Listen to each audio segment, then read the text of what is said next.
আসসালামু আলাইকুম রহমতুল্লাহি অবরকাতুহ। সম্মানিত দর্শক, অতি সম্প্রতি ভারতের প্রধানমন্ত্রী জনাব নরেন্দ্র মোদী তিনি ভারতের যে পশ্চিমবঙ্গ, তার রাজধানী কলকাতা, তার আশেপাশের যে নাসিরনগর এলাকা রয়েছেন, সেই নাসিরনগর এলাকার একটি নির্বাচনী জনসভাতে বক্তব্য দিয়েছেন।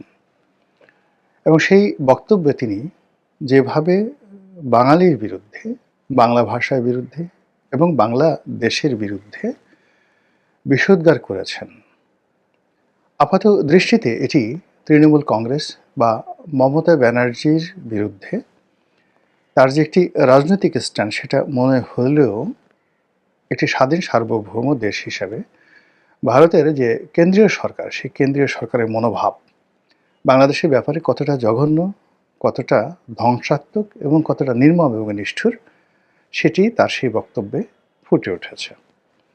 আমি জনাব নরেন্দ্র মোদীর সেই ভাষণটি নিয়ে অনেক চিন্তা ভাবনা করেছি এবং সেই ভাষণের প্রতিক্রিয়াতে তৃণমূল কংগ্রেসের সভানেত্রী এবং পশ্চিমবঙ্গের মুখ্যমন্ত্রী মমতা ব্যানার্জি তিনি যে বক্তব্য দিয়েছেন সেই বক্তব্য শুনেছি। সেই বিষয়গুলো নিয়ে সংক্ষেপে আলোচনা করার চেষ্টা করব। আপনারা জানেন যে আসাম, সেখানে আসাম এবং ত্রিপুরা, এখানে নরেন্দ্র মোদীর যে রাজনৈতিক দল বিজেপি, তারা সেখানে অতীতের যে কোনো সময় আসছে ভালো করেছে, অর্থাৎ সেখানে বিজেপির শাসন চালু হয়েছে। কিন্তু স্বাধীন ভারতের রাজনীতিতে সবসময় বাংলা মানে পশ্চিমবঙ্গ খুব গুরুত্বপূর্ণ ভূমিকা পালন করেছে। পশ্চিমবঙ্গের কারণে যাকে বলা হয় পুরো রাজনীতি বারবারই উলটপালট হয়েছে। কখনো যাকে বলা হয় রাজনীতিবিদদের দ্বারা, কখনো শিল্প সাহিত্যিক কবিদের দ্বারা, কখনো ব্যবসায়ীদের দ্বারা পশ্চিমবঙ্গ পুরো ভারতবর্ষের রাজনীতি নিয়ন্ত্রণ করেছে। একসময় ডাক্তার বিধানচন্দ্র রায়, জ্যোতি বসু, এরপরে তারও আগে মাওলানা আবুল কালাম আজাদ, হুমায়ুন কবির, এরপরে সর্বশেষ যে রাষ্ট্রপতি ছিলেন প্রণব মুখার্জি, এই সমস্ত দিকপাল ছাড়াও শরৎ বসু, তারপর বাংলার বাঘ আশুতোষ মুখার্জি, শ্যামাপ্রসাদ মুখার্জি, অসংখ্য লোক মানে যারা সর্বভারতীয় রাজনীতিতে এতটা দিকপাল হয়ে আছেন যে তাদের সমপর্যায়ের রাজনীতিবিদ আসলে তৈরি হয়নি। কবি, সাহিত্যিক, সব ক্ষেত্রে মানে আমরা যেমন আমাদের বাংলাদেশে যেমন জাতীয় সঙ্গীত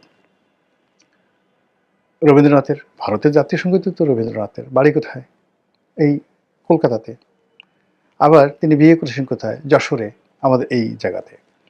তো ভারতের যারা রাজনীতি করেছেন প্রথম থেকেই তারা বাংলাকে সবসময় ভয় পেয়েছেন। অর্থাৎ বাংলা যখন একত্র থেকে গেছে তার সঙ্গে সঙ্গে বিহার এবং উড়িষ্যা অটোমেটিক চলে এসেছে। আসাম এবং ত্রিপুরা সেখানে বাংলার করদ রাজ্যে পরিণত হয়েছে। তো এখন একটু ম্যাপের দিকে তাকান তো, যে বাংলাদেশের ভূখণ্ড, তার সঙ্গে পশ্চিমবঙ্গ, বিহার, তারপরে আসাম, উড়িষ্যা, এই যে অঞ্চলটি হাজার হাজার বছর ধরে একত্রে ছিল এবং এই অঞ্চলটি দিল্লির মানে এখানে যত বেশি ঐক্যবদ্ধ হয়েছে দিল্লির সিংহাসন তারা নিয়ন্ত্রণ করেছে।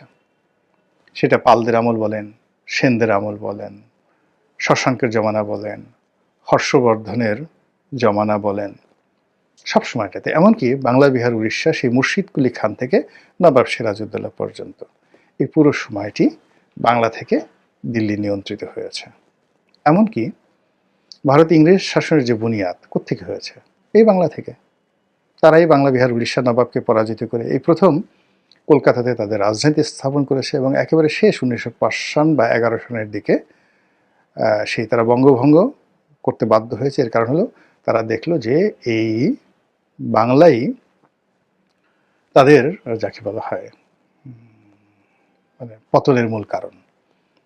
মমতা ব্যানার্জি তার বক্তব্যে বলেছিলেন যে এই বাংলা সম্পর্কে ইংরেজদের যে ভয় ছিল, পুরো ইংরেজ জমানাতে তারা মোট 7 লক্ষ কয়েদিকে আন্দামান নিকোবর দ্বীপপুঞ্জে তারা নির্বাসিত করেছিল এবং তার টোটাল লিস্ট মমতা ব্যানার্জি সেখান থেকে নিয়ে এসেছে।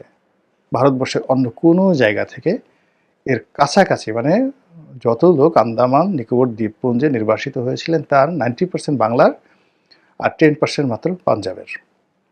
এই যে বিপ্লবী, এই বিপ্লবীদের কারণে কি হলো, ইংরেজরা বাংলাকে দুই ভাগে বিভক্ত করেছে আর তারা পাঞ্জাবকে দুই ভাগে বিভক্ত করেছে, পূর্ব পাঞ্জাব, পশ্চিম পাঞ্জাব।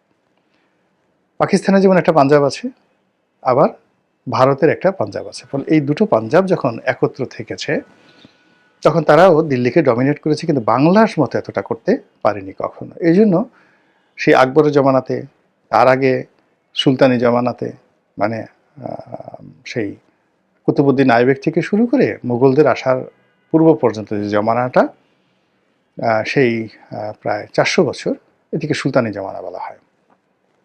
এই সুলতানি জমানাতেও এই বাংলাকে মানে দিল্লির যারা প্রভু ছিলেন তারা এই বাংলাকে খণ্ড বিখণ্ড করে দিয়েছেন। কখনো তারা 12 ভূঁইয়া বানিয়েছেন, কখনো বাংলা বিহার উড়িষ্যা করেছেন, কখনো ঢাকা থেকে মুর্শিদাবাদে নিয়ে গেছেন, সব এলোমেলো করে দিয়েছেন। আর সর্বশেষ যেটা যাকে বলা হয় যে ইংরেজরা যেটা করেছে সেটার উপর কিন্তু ভারত আছে। এখন ভারত কিন্তু বাংলাদেশটা দখল করতে চাচ্ছে না, কেননা ভারত যদি বাংলাদেশ দখল করতে চাইতো 71 সনে কিন্তু তারা সেটা করতে পারতো উইদিন 1 মিনিট। এটা কোনো ব্যাপারই ছিল না। 16 ডিসেম্বরে তারা সেটা করে নিতে পারতো, একীভূত করে নিতে পারতো। টু শব্দ, আমরা যেখানে এখন একজন সার্জিস হাসনাতের ভয়ে সকাল বিকাল ফিট পড়ছি, আমরা এখন যেখানে জামাতের বা শিবিরের একজন লোক ধমক দিলে আমাদের কাপড় নষ্ট হয়ে যাচ্ছে, আমরা হা করে থাকছি, আমরা ডক্টর মোহাম্মদ ইউনূস বা তার প্রেস সেক্রেটারি যদি আমাদের দিকে একটু হালকা করে চোখ মারে, জাস্ট একটা চোখ টিপ মারে, আমাদের জীবনে কিয়ামত ঘটে যাবে। এই হলো আমাদের সাহস শক্তি। এই একই অবস্থা আমরা শেখ হাসিনার জমানাতে আমরা তাকে ভয় পেয়েছি, মঈনুদ্দিন ফখরুদ্দিনকে ভয় পেয়ে আমরা রীতিমতো একেবারে টয়লেট করে দিয়েছি। তার আগে আমরা হাওয়া ভবনকে ভয় পেয়েছি, হাওয়া ভবনের আগে আমরা সেই শেখ হাসিনাকে ভয় পেয়েছি, শেখ হাসিনার আগে আমরা এরশাদকে ভয় পেয়েছি, এরশাদের আগে মানে আমরা ভয় পাইনি কাকে বলেন তো? ওই সিংহাসনে যে বসেছে তাদের কাকে আমরা ভয় পাইনি? আমরা খালি আল্লাহকে ভয় পাইনি আর নিজেকে ভয় পাইনি, নিজের বিবেককে ভয় পাইনি। এছাড়া পৃথিবীর সবাইকে আমরা ভয় পেয়েছি। আমরা পর্তুগিজদেরকে ভয় পেয়েছি, আমরা মানে ফ্রান্সকে ভয় পেয়েছি, ওলন্দাজদের ভয় পেয়েছি, আফগানিস্তানে যারা আসছে তাদেরকে ভয় পেয়েছি, ভারতের গুজরাট থেকে যারা আসছে তাদেরকে ভয় পেয়েছি, তুরস্ক তার্কি থেকে ইকতারউদ্দিন মোহাম্মদ বিন বখতিয়ার এসেছেন তাকে ভয় পেয়েছি, কাকে ভয় না পেয়েছি। কিন্তু যেই জিনিসটি হলো সেটা হলো সেই দিক থেকে 1971 সালে ভারতের যে বাহিনী তাকে আমাদের ভয় না পাওয়ার কোনো রিজন ছিল না। There is no reason. আমরা সেই 71 সনের শীতে আমাদের সাহস বাড়ার কথা না, এখন আমাদের তো অনেক সাহস এখন বেড়ে গেছে, এখন প্রযুক্তি আছে, ওটা আছে, ওটা আছে, আমরা ক্যান্টনমেন্ট মানে পুড়িয়ে দিতে চাচ্ছি, দখল করতে চাচ্ছি। এই সাহসের মধ্যে যার যার অবস্থান থেকে আমরা কিভাবে আমাদের হাত পা কাঁপছে, ঠ্যাং কাঁপছে। আমার কাছে মনে হচ্ছে যে যারা এই মুহূর্তে যত বেশি গলা কাঁপাচ্ছে, বড় কথা বলছে, তাদের ঠ্যাং বা পা তত বেশি থরথর করে কাঁপছে। তো এই কম্পনটি কি পর্যায়ে ছিল 1971 সনে, ওটা যারা 71 সনে ছিলেন তারা বুঝতে পারবেন। আমরা গ্রামে ছিলাম, তো ওই সময়টাতে গ্রামের মানুষের যে কি পরিমাণ ভয় ছিল, আপনি এগুলো বললে হাসতে হাসতে আপনারা মরে যাবেন। অনেকে ধরুন পাট খেতে বসে পায়খানা করছে, হঠাৎ করে খবর এলো মিলিটারি আসছে। মিলিটারি আসছে এই কথা শুনে সে যে কি করতেছিল এটা ভুলে গিয়ে সে যে দৌড় দিছে, দৌড় দেওয়ার সময় না আছে গামছা, না আছে কাপড়, ক্ষেত থেকে বের হওয়ার পর বুড়ার সারা শরীরে দেখা গেল পায়খানা লেগে আছে। এইরকম ঘটনা। অথচ মিলিটারি তখন ফরিদপুর জেলাতেই আসেনি, ফরিদপুর জেলার কোথাও মিলিটারি ক্যাম্প ছিল না। আর সদরপুরে আমি যে গ্রাম, সেই গ্রামে মিলিটারির ভয়ে এই ঘটনাগুলো ঘটেছে। অনেক মহিলার কি বলবো, আল্লাহ মাফ করে থাকতো, অবাত আস্তাগফিরুল্লাহ, প্রেগন্যান্ট যারা ছিলেন, কি যে হয়ে গেছে আপনি বলতে পারবেন না। এই যখন বাঙালি পালাতে গেছে, ধরেন আমাদের বাড়ি থেকে পাশের বাড়ি ছিল এক রাজাকারের মোল্লা বাড়ি। এখন আমাদের বাড়ি থেকে এই মোল্লা বাড়ি সব মহিলারা গিয়ে পালালো, 400-500 মহিলা। বলেন তো এটা কোনো বুদ্ধিমানের কাজ? যে আলাদা আলাদা বিভিন্ন জায়গাতে পালালে সেটা আলাদা হতো, এক মোল্লা বাড়িতে গিয়ে এই মানে 2 দিন 3 দিন পর পরে মিলিটারি আসবে, পুরুষেরা যেত সব ক্ষেত খামারে, আর মহিলারা গিয়ে ওই মোল্লা বাড়িতে গিয়ে পালাতো। এই হলো বাস্তবতা, বাঙালির সাহস।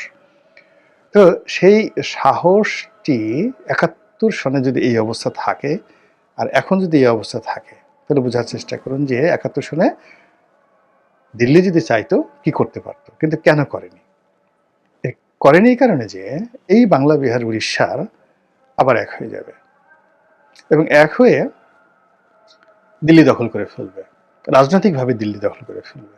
এখন যেভাবে ধরুন একছত্রভাবে শিবাজি, ওই যে দিল্লিতে মানে বলে না যে শিবাজি রাও, সেই শিবাজি, তো সেই শিবাজির যারা বংশধর মতাদর্শের সৈনিক, এরাই কিন্তু সেই সর্দার বল্লভভাই প্যাটেল, ভারতের মুক্তিযুদ্ধের সময় বল্লভভাই প্যাটেলের শিষ্যই কিন্তু নরেন্দ্র মোদী।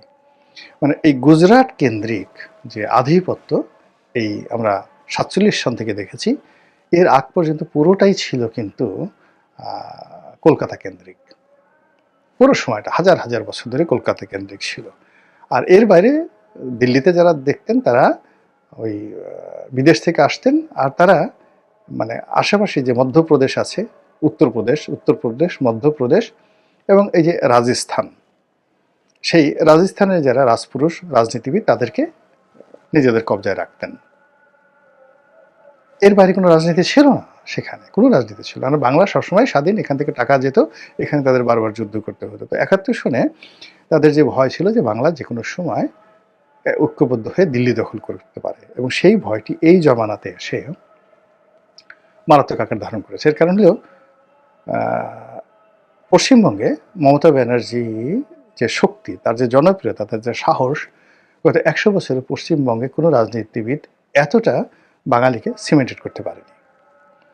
2 নম্বর হলো যে এই বাংলাদেশের এই ভূখণ্ডটি এখন এই মুহূর্তে ধনের সম্পদ পরিপূর্ণ হয়ে এমন একটা ভার্নারেবল অবস্থায় চলে গেছে, এটাও অতীতে গত 100 বছরে আপনি কখনো দেখবেন না। অর্থাৎ এটাকে হুমায়ুন যেটা বলেছিলেন দোজখপুর জান্নাত, মানে এখানে এখন আজকের দিনে হাজারো সমস্যা আছে, কিন্তু তারপরও এখানে যে সম্ভাবনাগুলো আছে মাটির নিচে, আকাশে এবং মাটির উপরে, পশু পাখি, কীট পতঙ্গ এবং মানুষ, এদের মধ্যে সম্মিলিত যে প্রাকৃতিক রিসোর্স রয়েছে, আমেরিকার জিহ্বা বের হয়ে আছে এই রিসোর্সগুলো, সম্পদগুলো নেওয়ার জন্য। ভারতের জিহ্বা বের হয়ে আছে, তারপর ব্রিটেন, ফ্রান্স থেকে শুরু করে এমনকি সৌদি আরব, এমনকি তুরস্ক, তারা সবাই এই বাংলার উপরে কর্তৃত্ব দেখাতে চাচ্ছে।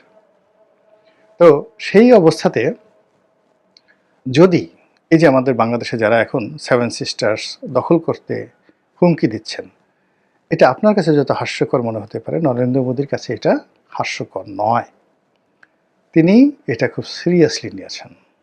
এমনকি দিল্লির যারা কর্তা ব্যক্তি রয়েছেন, কংগ্রেসের যারা কর্তা ব্যক্তি রয়েছেন, শশী থারুরের মতো যারা থিঙ্ক ট্যাঙ্ক রয়েছেন, তারা সরাসরি হাসনাতের নাম উচ্চারণ করে, মেনশন করে, বা উসমান হাদির নাম মেনশন করে এখন তারা বক্তব্য দিচ্ছেন যে এটা এই শশী থারুরদের নাক এত উঁচু, তারা তো শেখ হাসিনার নাম উচ্চারণ করতে চায় না, বঙ্গবন্ধুর নাম উচ্চারণ করতে চায় না, প্রেসিডেন্ট জিয়াউর রহমানের নাম শশী থারুর কোনোদিন উচ্চারণ করেছেন, যেখানে তারেক রহমান সাহেবের নামই জানেন কিনা সন্দেহ, এরকম একটা ভাবসাব তারা দেখান। তো সেখানে কতটা দায় ঠেকলে তারা হাসনাত, সার্জিস কিংবা মানে সেই যে পাটোয়ারি, নাসিরউদ্দিন পাটোয়ারি, আক্তার, এদের নাম নিচ্ছেন, ইউনূসের নাম নিচ্ছেন, ঘন ঘন ইউনূসের নাম নিচ্ছেন, ইট মিনস তারা ভয় পাচ্ছেন।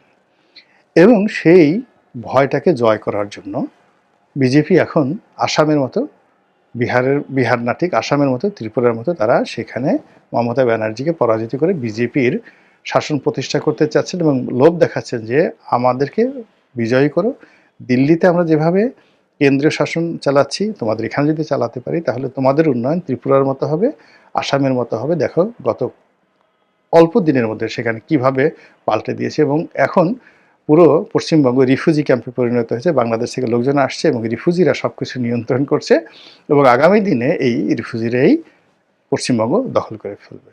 এই হলো তার বক্তব্য।